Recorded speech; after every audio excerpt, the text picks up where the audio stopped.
राधे राधे आप सभी को। आज हम जानेंगे माता चंद्रघंटा की कथा, जिनकी पूजा नवरात्र के तीसरे दिन की जाती है। तो चलिए शुरू करते हैं।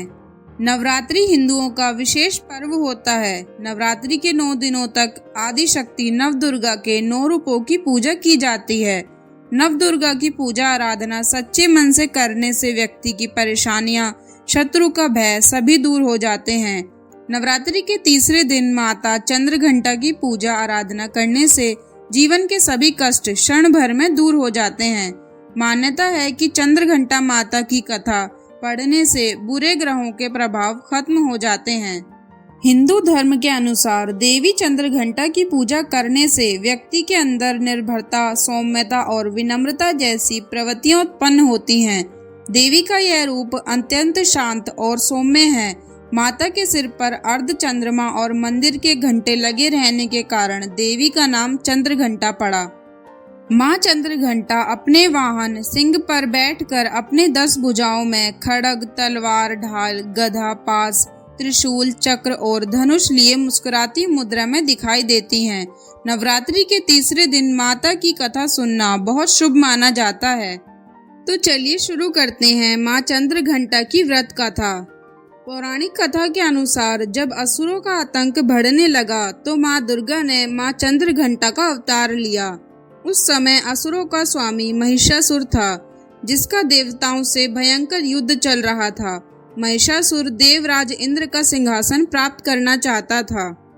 उसकी प्रबल इच्छा स्वर्गलोक पर राज करने की थी।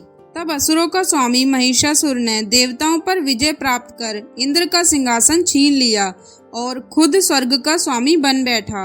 इसे देखकर सभी देवता गण काफी दुखी हुए। स्वर्ग से निकाले जाने के बाद सभी देवता गण इस समस्या से निकलने के लिए त्रिदेव ब्रह्मा, विष्णु और महेश के पास गए। वहां जाकर सभी देवताओं ने असुरों के किए गए अत्याचार और इंद्र, चंद्रमा, सूर्य, वायु और अन्य देवताओं के सभी छीने गए अधिकार के बारे में भगवान को बताया। देवताओं ने भगवान को बताया कि महिषासुर के अत्याचार के कारण स्वर्गलोक तथा पृथ्वी पर अब विचरण करना असंभव हो गया है। तब यह सुनकर ब्रह्मा, विष्णु और भगवान शिव शंकर अत्यंत क्रोधित हो गए। उसी समय तीनों भगवान के मुख से एक ऊर्जा उत्पन्न हुई। देवता गणों के शरीर से निकली हुई ऊर्जा भी उस ऊर्जा से जाकर मिल गई।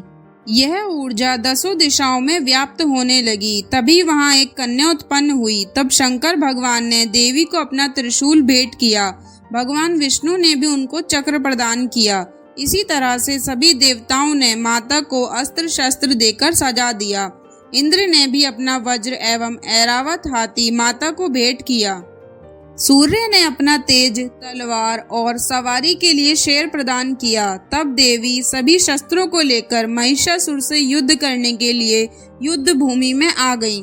उनका यह विशाल रूप देखकर महिषासुर भय से कांप उठा। तब महिषासुर ने अपनी सेना को मां चंद्रघंटा पर हमला करने को कहा।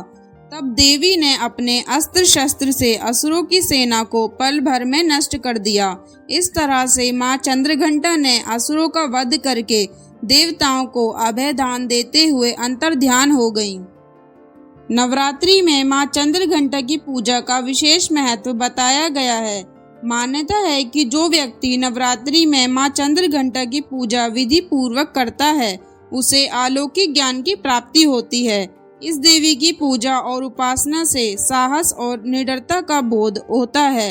जो व्यक्ति मां चंद्रघंटा की पूजा करते हैं, उनमें मां सौम्यता और विनम्रता का भी आशीर्वाद प्रदान करती है।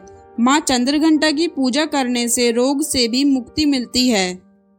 तो दोस्तों, यह थी आज की वीडियो। अगर आपको पसंद आई हो तो कमेंट में राधे राधे जरूर लिखें और इसी तरह की वीडियो देखने के लिए हमारे चैनल प्राचीन कहानियाँ को लाइक एंड सब्सक्राइब जरूर करें। राधे राधे।